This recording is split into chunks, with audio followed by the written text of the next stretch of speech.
Hi guys, Paul here from PABrewNews.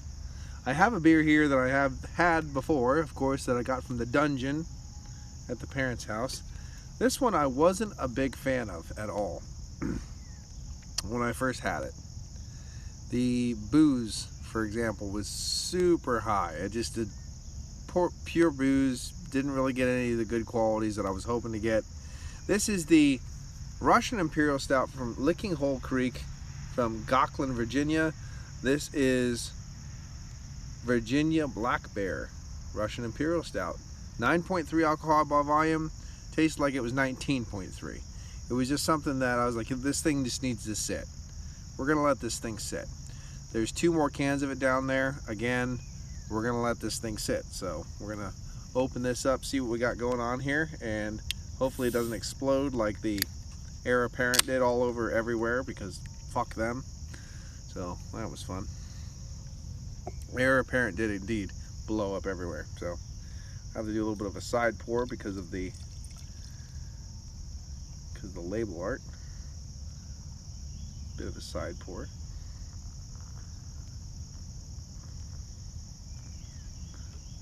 Give it a nice little heavy. We're gonna keep some of that in the glass, in the bottom of the can.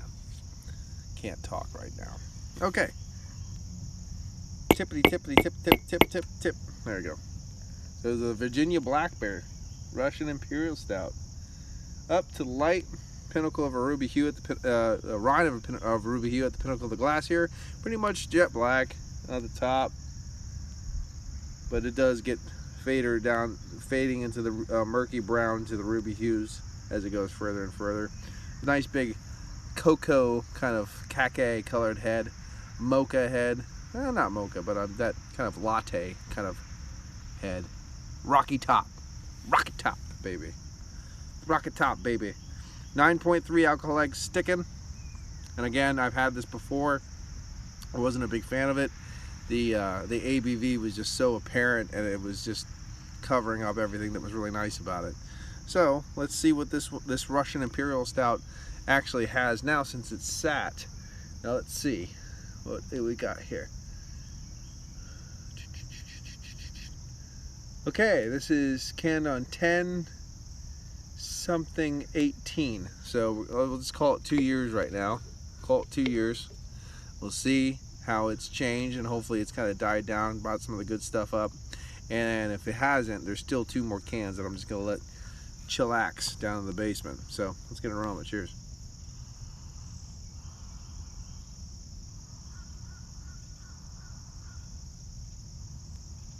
A little bit of a soft raisin, nice little roasty, toasty, smoky, a little bit of a baker's chocolate coming through there. That's nice. That's definitely nice.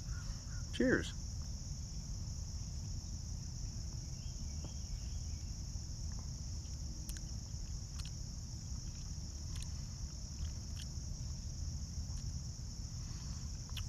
That's thin. For a big Russian Imperial Stout, that's a very thin body. It's in that kind of, a little oiliness. There's an oiliness, slight pillowy kind of texture, very hint of it in the back palate, kind of wafting around, but oiliness.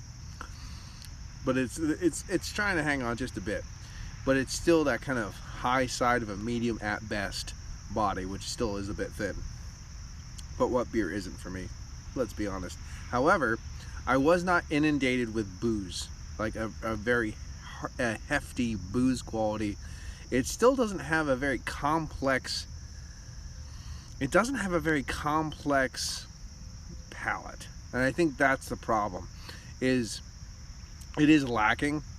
And then when it was fresh and that booze was there, it just devastated the beer. But again, now I'm not getting that. The nose has a little bit more complexity to it. The body, the main meat of the palate and the body, not so much. Let's try it again. I only took 1 sip. See what we can do.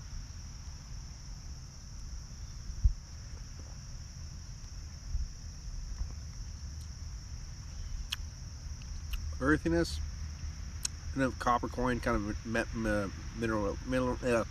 mineralized quality, wafting around the side of the palate. Mineral quality, copper coin quality is probably very prevalent.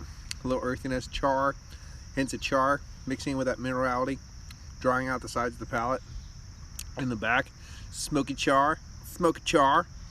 So we have earthiness, smoky char, minerality, copper coin.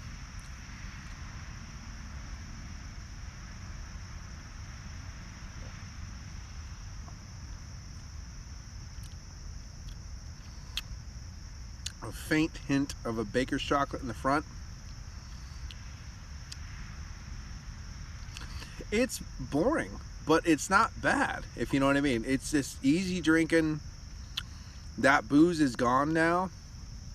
It would be like, I could see this being a good my first homebrew Russian Imperial Stout. You know what I mean? That kind of quality. Like, hey, you know, good for you, man. It wasn't that bad. You know, it's lacking this, lacking that, but you know, excellent attempt. But from a big brewery, you know, you'd expect more. But slight raisin on the burp though. Coming back up, that was nice. They did. I think they hopped this pretty well. And I think that adds to the earthiness, a little bit of that copper coin, a little mixing in with that smoky char to dry out the palate. And of course, a lot of Russian Imperial Stouts are heavily hopped, and that's the thing. It was supposed to be shipped from England to like the New England IPAs, but this was for the czars in England. Let's see, 2-time gold medal winner at the Virginia Craft Brewers Cup. You must have paid them off. Bold and aggressive, best described this assertive ale. 10 specialty grains comprise the backbone of the beer, and high alpha American hops to give the beer her teeth. And you know, it's really dry, really bitey. And as I said, you know, I already expected that to happen, and boom, bam. The problem is a lot of Russian Imperial Stouts, they have a beautiful malt complexity that brings a very nice, well, you blending a little bit of the hops to give it that kind of character as well. But I mean, a little bit of a black cherry, raisin kind of quality coming to the forefront. Then you have a beautiful caramel, like a little bit of a toffee caramel kind of complexity. You have brown sugar, molasses mixing in.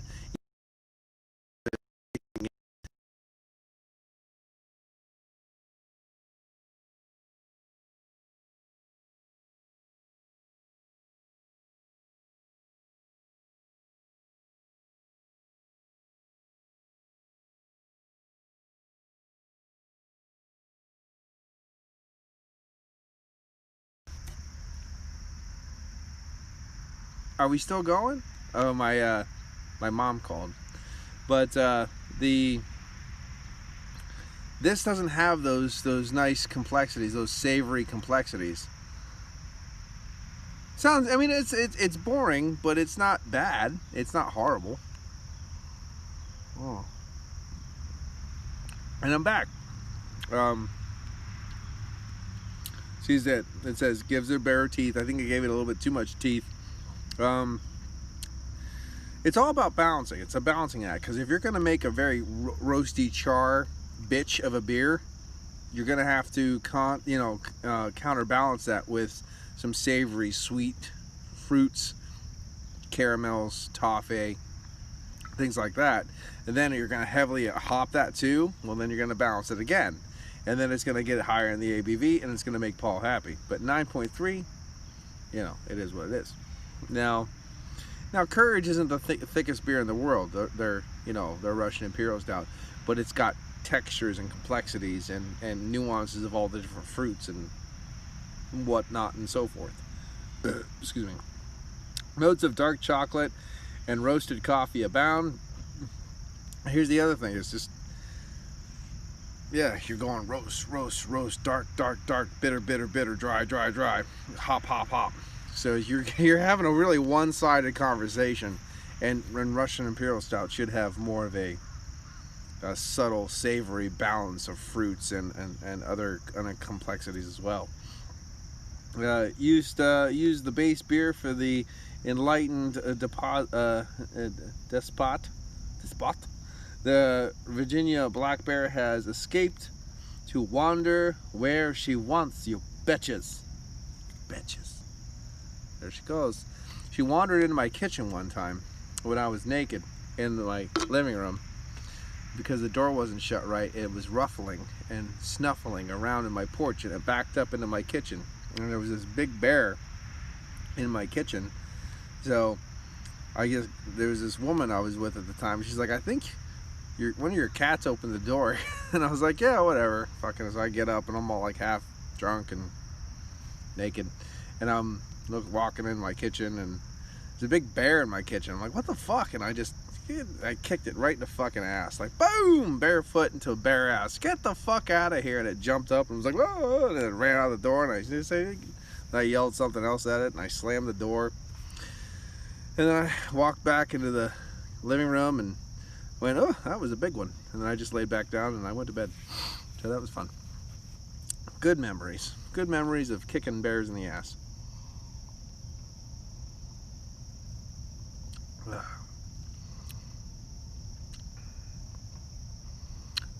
I'm glad I let this sit.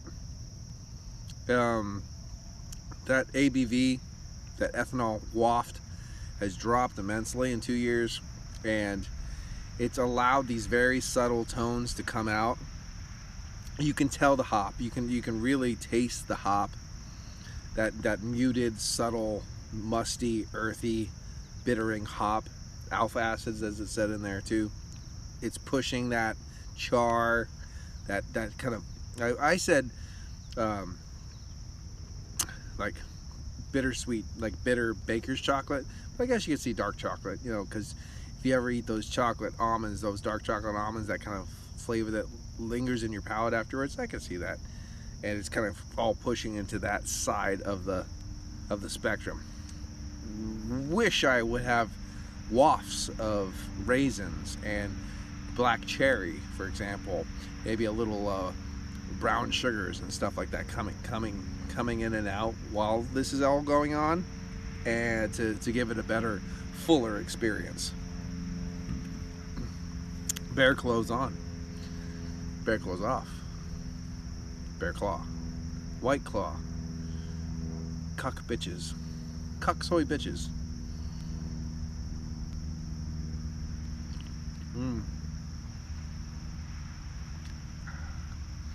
And honestly, now, when I first had this, it was like, oh, it's 9.3. Fuck, it tastes like 19. Now it's 9.3. Fuck, it tastes like 7. You know what I mean? So it's nice. Easy drinking. Not too dynamic, unfortunately. It is a touch thin, but it's still retaining a slight oiliness, which is making the mouth feel a lot nicer than the overall body, which is good. But it's not going to be a big favorite for a lot of people because it is lingering a lot with that drying complexity, that smoky, dry hop, alpha acid, bitterness, earthy, copper coin, dark chocolate kind of bitterness. And if you want more of a balanced stout, a more traditional fruit flavored, fruit forward Russian Imperial stout, good morning. Or perhaps a like sweet stout, you know, this is not going to be for you. It's going to be bitter, dry. It's kind of like my life. Dry, bitter, disappointing. You know what I mean. There you go. Oh, and Adam is here. And sorry, I had a beer delivery. Well, that's not a thing to be sorry about. Priorities, you know what I mean? You have to get those beer deliveries and enjoy them. So. And if you haven't seen it already, which I think everybody has, the Beer Patrol, Joe and the Beer Patrol is back on the scene, and so is David Dowling, the Urban Viking Ale Review. Two people have come back up from the depths. Joe, the Beer Patrol, is back on, and so is the Urban Viking Ale Review. So definitely two things. If you haven't seen the Urban Viking, Adam, definitely get into Dave. Actually, same thing to you, Craig. I don't know if you were a fan of Urban Viking Ale Review or not, but they're back on the scene, so definitely go check them out. And fucking Joey's just getting all the beer mails. The hop butcher from the world hop butcher for the world is like his new thing. I've never heard of it before, and he's like just slamming those hop butcher beers. They all sound pretty good though. I can't get into that. I'm just so sick of hearing about all these goddamn gozas and fruited sours and bullshit. I just don't care.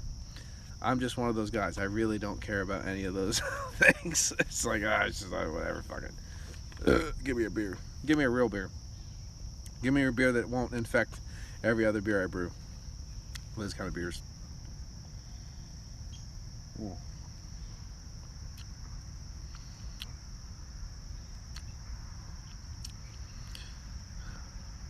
I'm gonna do wine first, then mead. And Adam, you should definitely start putting at least a few things of mead on every year, because if you get 5 pounds of honey, or a bucket of honey, 15 pounds of honey in a bucket or whatever, it's, what was it, 3 pounds of honey for every 1 gallon of water. I think that's the ratio.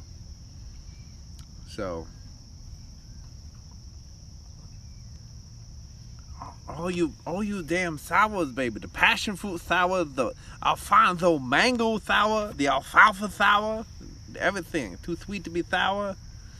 I'm too sweet to be sour, baby. Yeah, it's like 3 pounds of honey to every 1 gallon of water.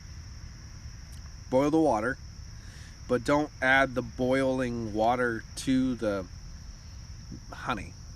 Yeah. You put the water in, and then when the water is cooling, not boiling, then you add the honey, and then you just stir it while the honey's mixing in, and blah blah blah blah blah.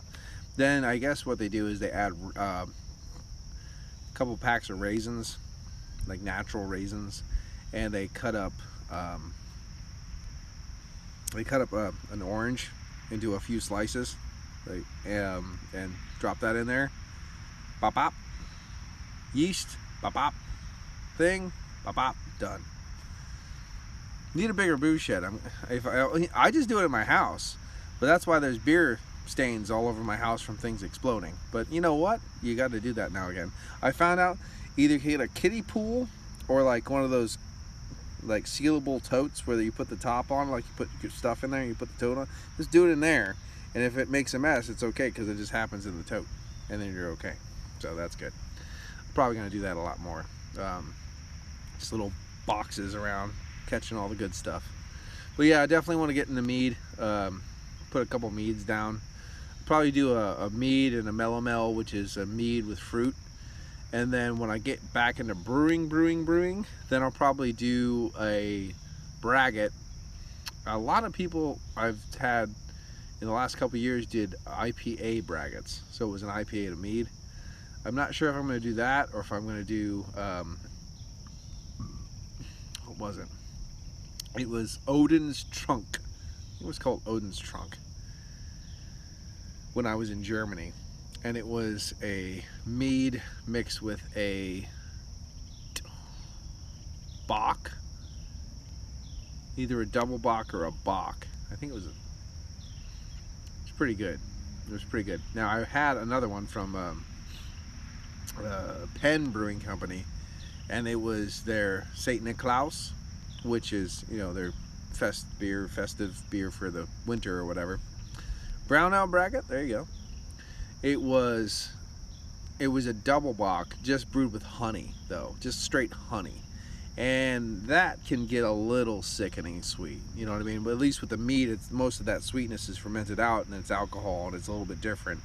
But yeah, just a shit ton of honey in a beer that's already leaning towards the sweeter side. That's a little bit so, you know, it's a little bit of, like I said, like just as like this, it's a balancing act. You know, to balance what you're doing with what you're doing, you know, with something else, so it's not just cloggingly dry and bitter or cloggingly sweet or whatever. But yeah, I'm just gonna do that. Yeah, we'll see. I don't know. I just don't know. I'm a man that doesn't know. I think it's gonna rain. I don't know if it's gonna rain or not. I thought it was gonna rain. Now it's like it got bright. Now it's getting cloudy again. I don't fucking know. I want it to rain a little bit, just because I want the dust on my dirt road to get packed down a little bit so I can hang out some towels to dry today without getting dust all over them. That's my main plan. Hashtag Amish goals. That's pretty much where I'm at right now.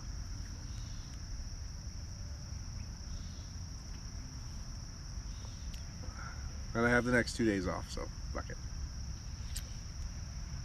But yeah, I pulled this one out. I didn't realize it was down there for 2 years already, which is great. Like I said, it did change. It did drop the ABV, the waft of the ethanol alcohol that was really killing this one did drop immensely, which I'm really happy about. But I kind of don't know if it's going to get better than this, though. If it's actually going to start to develop more dark fruits and this and that. So I'm just going to let the other 2 cans sit, I think. Unless I get moody and just want something to drink and just fucking I'm just going to drink it. Now, there are 2. I'll probably do the next one I'll do is Heir Apparent, which I really hated because it blew the fuck up all over my house when I opened it. And it was just a fucking mess in a can when I drank it too. So I mean, there's nothing good about what I experienced. And I think I still have 3 cans of that as well. So I'll open another one of those up, see if it blows up, see if it tastes like shit, you know, whatever. That's probably this time next week I'll try to do one of those. And I think, I mean, I have more beer downstairs, but it's all the same stuff that I think I've been reviewing, so I don't really think there's too much shit to review downstairs. Now, if I do one of these, it won't be a beer review. It'll probably just be like a shoot the shit kind of deal where, I don't know, probably see if someone wants to do like a StreamYard or something in the morning, if like everybody's just hanging out, not doing anything. And maybe that, because like I said, I'm pretty much tapped out on the beer reviews. I really don't have any beer to review, so it is kind of where it is after that. But I mean, for right now, like I said, I got another one from LickingHole Creek to do next week, so that, and then I got some more wines I'm just gonna enjoy at the house while I'm off. Gonna cook another tenderloin. Being every Monday, this one store's got 5-pound tenderloins for like 40 bucks, so I've just been buying one of those every Monday and just doing it on the grill, and the kids just devour it like little werewolves. I barely get any, but they like it, so it's all good. As long as they're happy, that's all that matters. So, anyway, I'm gonna finish this off. Then I'm gonna just relax, take a nap. Kids are still sleeping. Apparently, we're up till like 3 in the fucking morning, so they're not gonna get up anytime soon. So I might as well just relax and take a nap, and work it and go to the bank and do all that human shit afterwards. Anyway. Let's see. I probably won't do this one shot. I really don't like to chug beer, even if, you know, unless I really hate it and someone's coaxing me and I go, oh, okay, fuck it. But especially, I always hated fucking Rhino's old shit, where they get a beer and it's like, oh, it's one of the best beers I've ever had, and like everyone's got a half a glass of this 10 out of 10 beer, and everyone goes, okay, final chug. What the fuck is wrong with you? I've seen them chug so many fucking amazing beers that just you want to go like that in the face. But you know what? Everyone's got their own flair, man. Everyone's got their own Ric Flair inside of them, and you just gotta stroll and do the way you gotta do it. So I mean, Ric Flair, I'm thinking Ric Flair would chug 10 out of 10 beers, because Ric Flair doesn't give a fuck, because he's rich and he's Ric Flair. So I guess, like I said, to each their own. Okay, well, this is it. Cheers, cheers Adam, and cheers Craig. Thanks for commenting, and the few people who jumped on and didn't say anything, but thanks for popping on. This is the Virginia Black Bear Russian Imperial Stout from LickingHole Creek from Gocklin, Virginia. We'll be back this time next week with another one from LickingHole Creek, as far as I know. And doodly doo. Oh wait. Yes, I will be back with another one from LickingHole Creek, I think next week. But the after work beer reviews will not be going on come via August 27th because the kids start school. So it's here, kids, boom, school, home, go to sleep, go to work. So it's going to be one of those things. I don't have the chance to relax like I do now. So via August 27th, the beer reviews will stop. But like I said, you know, hey, that's it's fortuitous because it's a very propitious time because I'm really out of beer to review anyway. So during that stay where you won't be seeing ones from me in the morning, I'll try to get more stock in. So, you know, hey, we'll see what happens.